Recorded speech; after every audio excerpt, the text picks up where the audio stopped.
Parte 1. Das causas primárias. Capítulo 2. Dos elementos gerais do universo. Conhecimento do princípio das coisas. Questão 17. Está ao alcance do ser humano compreender a origem fundamental das coisas? Não. Deus não concede ao ser humano o acesso a todas as revelações neste mundo. Questão 18. O ser humano alcançará, eventualmente, a compreensão dos mistérios atualmente inacessíveis a ele? O véu diante de seus olhos será gradualmente removido à medida que ele se refine. Contudo, para entender determinadas questões, ele necessita de faculdades que ainda não desenvolveu. Questão 19. É possível para o ser humano desvendar alguns dos segredos da natureza por meio de investigações científicas? A ciência foi concedida ao ser humano como meio de progresso em todos os aspectos. Contudo, ele não é capaz de transpor os limites impostos por Deus. Comentário de Kardec. À medida que o ser humano avança na exploração desses mistérios, sua capacidade de maravilhar-se com o poder e a sabedoria do Criador deveria ampliar-se proporcionalmente. No entanto, seja por orgulho ou fraqueza, muitas vezes ele se deixa enganar por suas próprias concepções. Acumula teorias sobre teorias e com cada novo dia descobre quantos erros assumiu como verdades e quantas verdades desprezou como erros. Cada uma dessas descobertas representa um golpe para o seu orgulho. Questão 20. O ser humano pode, sem recorrer às investigações científicas, receber comunicações de uma ordem mais elevada sobre aquilo que está além da percepção dos sentidos? Sim, se Deus considerar apropriado, ele pode revelar o que está além do alcance da ciência. Comentário de Kardec. É por meio dessas comunicações que o ser humano adquire até certo ponto conhecimento sobre seu passado e seu futuro. Espírito e matéria. Questão 21. A matéria é eterna como Deus ou foi criada por ele em um momento específico? Somente Deus possui essa resposta. No entanto, algo que a razão deve sugerir é que Deus, sendo o paradigma de amor e caridade, jamais esteve inativo. Independentemente de quão longe possam imaginar o começo de sua atuação, é concebível pensar nele permanecendo inativo, mesmo que por um instante? Questão 22. A matéria é comumente definida como aquilo que possui extensão, que pode causar impressão nos sentidos e que é impenetrável. Estas definições são precisas?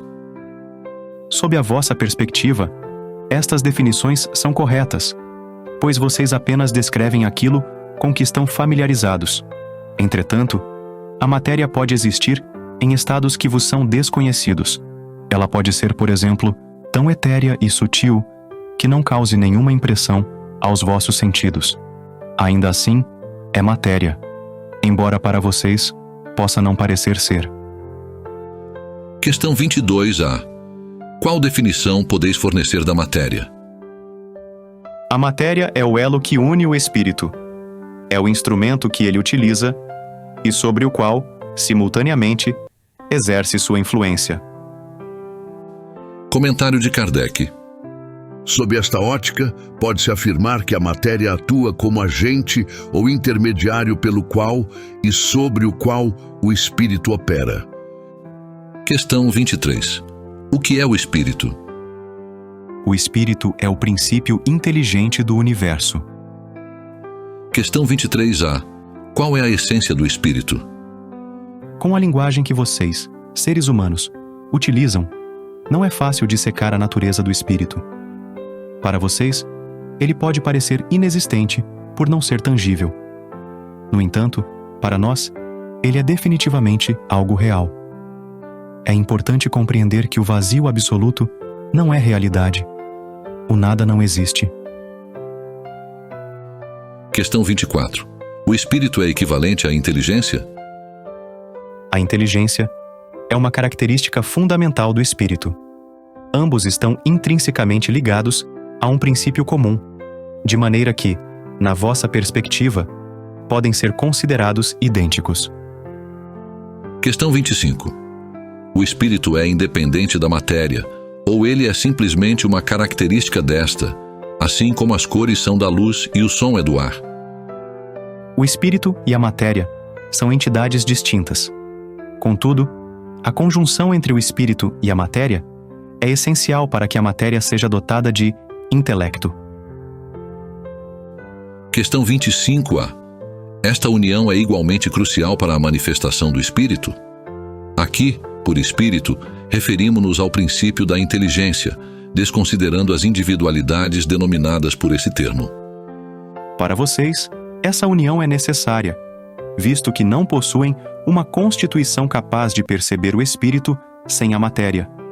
Os vossos sentidos não são adequados para tal percepção direta. Questão 26. É possível conceber o espírito sem a matéria e a matéria sem o espírito? Sim, sem dúvida alguma, isso é possível por meio do pensamento. Questão 27. Existem, portanto, dois elementos fundamentais no universo: a matéria e o espírito? Sim, e acima de ambos está Deus, o Criador, o Pai de todas as coisas. Deus, espírito e matéria formam a base de tudo que existe, constituindo a Trindade universal. Contudo, ao elemento material deve-se adicionar o fluido universal, que atua como intermediário entre o espírito e a matéria em si, a qual é demasiado densa para a ação direta do espírito. Embora seja possível classificá-lo sob o espectro material, devido a algumas perspectivas, ele se distingue da matéria por suas propriedades únicas. Se o fluido universal fosse estritamente matéria, não haveria motivo para não considerarmos o espírito também como tal. Ele situa-se entre o espírito e a matéria, sendo fluido como a matéria é matéria, e capaz, por meio de inúmeras combinações com esta e sob a influência do espírito, de originar a imensa diversidade das coisas, das quais vocês apenas conhecem uma fração. Este fluido universal, primitivo ou elementar, servindo como o agente utilizado pelo espírito, é o elemento sem o qual a matéria permaneceria em constante estado de fragmentação e nunca adquiriria as propriedades que a coesão lhe confere. Questão 27. A. Esse fluido corresponde ao que denominamos eletricidade? Como mencionado, esse fluido é passível de incontáveis combinações. O que vocês identificam como fluido elétrico, fluido magnético, são variações do fluido universal, que de fato consiste em uma forma de matéria mais refinada, mais sutil e que pode ser considerada independente. Questão 28. Considerando que o espírito representa algo em si, não seria mais preciso e menos propenso a confusões denominar os dois elementos fundamentais como matéria inerte e matéria inteligente? As terminologias são de menor importância para nós. Cabe a vocês estabelecerem a vossa linguagem de forma a facilitar o entendimento mútuo. As controvérsias que surgem entre vós frequentemente ocorrem devido à falta de compreensão mútua sobre os termos utilizados, pois vossa linguagem é limitada para expressar aquilo que não apela diretamente aos sentidos. Comentário de Kardec. Um fato evidente se sobrepõe a todas as hipóteses. Observamos matéria desprovida de inteligência e percebemos um princípio inteligente que é independente da matéria. A origem e a ligação entre esses dois aspectos nos são desconhecidas.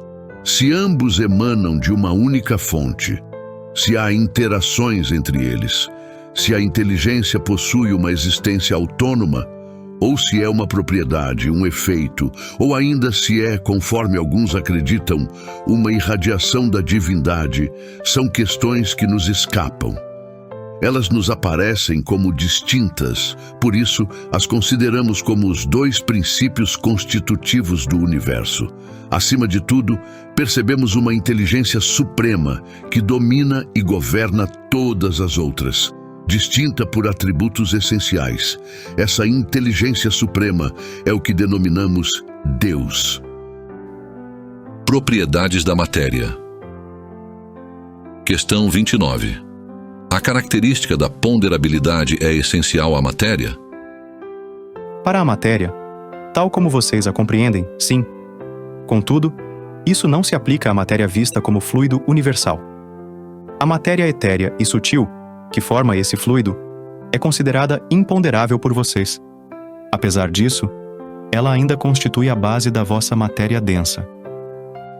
Comentário de Kardec. A gravidade é uma propriedade que depende do contexto.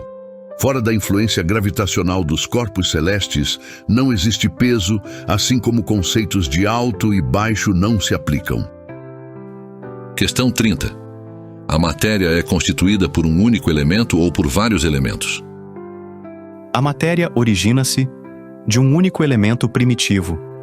Os corpos que vocês classificam como simples não são elementos verdadeiros, mas sim transformações da matéria primitiva. Questão 31. De onde derivam as diversas propriedades da matéria? Originam-se das modificações que as moléculas elementares experimentam como resultado de sua união sob determinadas circunstâncias. Questão 32. Baseando-se nas suas afirmações anteriores, os sabores, os odores, as cores, o som e as qualidades venenosas ou benéficas dos corpos são simplesmente modificações de uma substância primitiva única? Certamente. E elas só existem pela configuração dos órgãos, que têm a função de percebê-las. Comentário de Kardec. A prova desse princípio está no fato de que não percebemos as qualidades dos corpos da mesma maneira. O que é agradável ao paladar de um indivíduo pode ser repugnante para outro. O que alguns enxergam como azul, outros podem ver como vermelho. O que é venenoso para alguns, para outros é inofensivo ou até benéfico. Questão 33.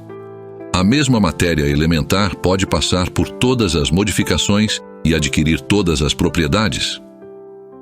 Sim, e é isso que queremos dizer quando afirmamos que tudo está em tudo. O oxigênio, o hidrogênio, o azoto, o carbono e todos os corpos que consideramos simples são, na realidade, apenas modificações de uma substância primitiva. Dada a nossa atual incapacidade de regressar, exceto por meio do pensamento, a essa matéria primária, esses corpos nos servem como elementos verdadeiros, e é prático considerá-los assim, até que se prove o contrário. Questão 33A. Esta teoria parece endossar a visão de que na matéria existem apenas duas propriedades fundamentais: força e movimento, com todas as outras propriedades sendo efeitos secundários que variam de acordo com a intensidade da força e a direção do movimento. É correto isso? Essa visão é precisa. Apenas precisa ser adicionado que as variações também dependem da disposição das moléculas, como demonstrado, por exemplo, por um corpo que pode alternar entre ser opaco e transparente. Questão 34. As moléculas possuem uma forma definida? Sim, as moléculas têm forma, mas vocês não têm capacidade de percebê-la. Questão 34. Essa forma é constante ou sujeita a alterações? A forma das moléculas elementares primitivas é constante. Já a das moléculas secundárias, que são aglomerados das primeiras, é variável. O que vocês denominam molécula ainda está distante da verdadeira molécula elementar. Espaço universal. Questão 35. O espaço universal é infinito ou limitado? Infinito. Imagine-o como limitado. O que existiria além de seus confins? Essa ideia desafia a razão, eu sei. Porém, a razão também indica que não pode ser de outra forma.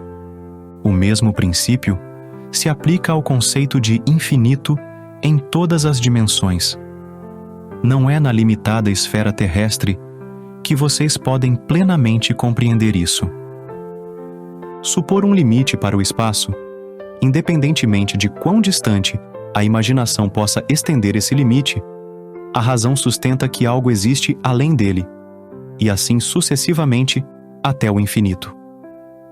Porque mesmo que esse algo fosse o vácuo absoluto, ainda assim constituiria espaço. Questão 36. O vácuo absoluto existe em alguma parte do espaço universal? Não, o vácuo não existe. O que parece vazio está ocupado por matéria que escapa tanto aos sentidos quanto aos instrumentos de medição.